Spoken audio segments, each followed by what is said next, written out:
Good evening. So my passage is Second Corinthians chapter 3, and the passage starts out with Paul asking the Corinthians if he needs to provide letters of recommendation to them or for them or from them. And something that's been interesting for me in studying this passage is that, and you guys have read in Thelman, that letters of recommendation were letters that were carried by ancient orators to different towns so that they could basically prove that they were an authority, maybe on a certain subject or topic, but really to show like what network of friends or authorities they came from. And so here Paul is saying, like, do you need those from me? And his answer, he answers his own question, obviously.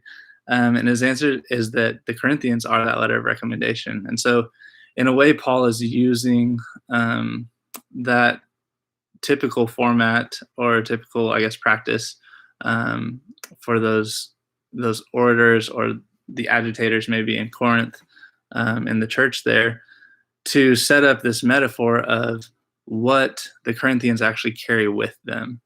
Um, and what we see there is that the Corinthians actually carry with them the good news. They carry with them the gospel. It says that you show that you are a letter from Christ delivered by us, written not with ink, but with the Spirit of the living God, not on tablets of stone, but on the tablets of human hearts. So Paul is saying that you have something far greater than these letters that are written in ink, that are on paper, that are being handed to you to prove the authority of these men. You have the authority written by Christ on your heart, proving your adequacy, your sufficiency to God. So then that's like verses 1 through 3 kind of opens up with that, which is a lot. And then verses 4 through 6 really cover this idea of sufficiency.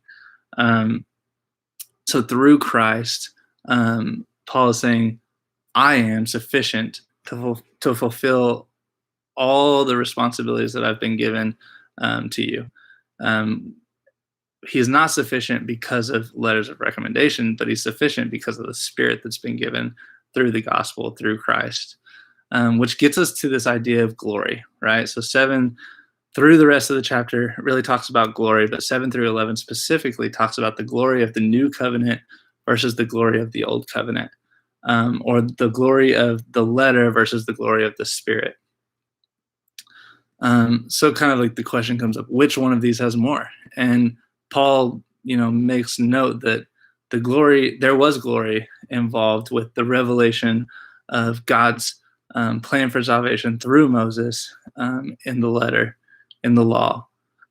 But the glory of the ministry of the Spirit through Christ exceeds that of the law. And even so much to where it makes the law not have glory anymore.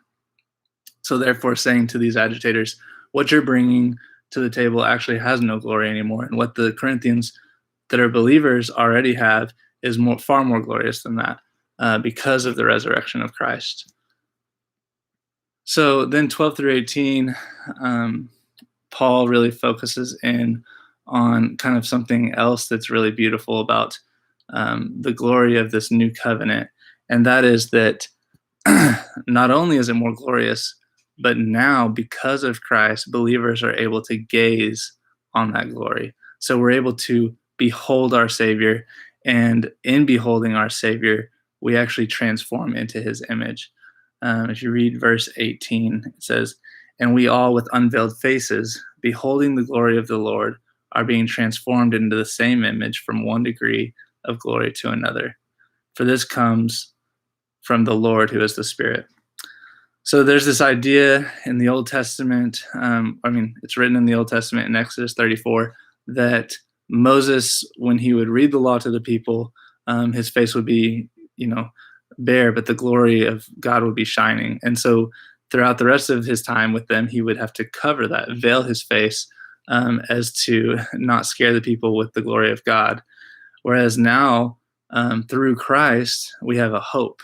And through Christ's ministry, his perfect life, his sacrificial death, and then his resurrection, we actually have hope, and we can gaze on that glory and not be afraid of it, because this is a covenant of life, a covenant that brings life, not one that brings condemnation like the law did. So a couple things that you kind of can pull from this. Those who commend themselves according to the old covenant should not be held in high regard, but instead they should be pitied. So Paul is making a point to the Corinthians that his ministry is an extension of the ministry of Moses. And by and through Jesus Christ, it offers direct contact with true glory, the glory of God, while those who are leading them astray offer a glory that only comes from men. These letters of recommendation, that's really all that they have to offer. And that just brings, human honor. So through Christ, we're able to gaze on God's glory, which we were kept from under the old covenant.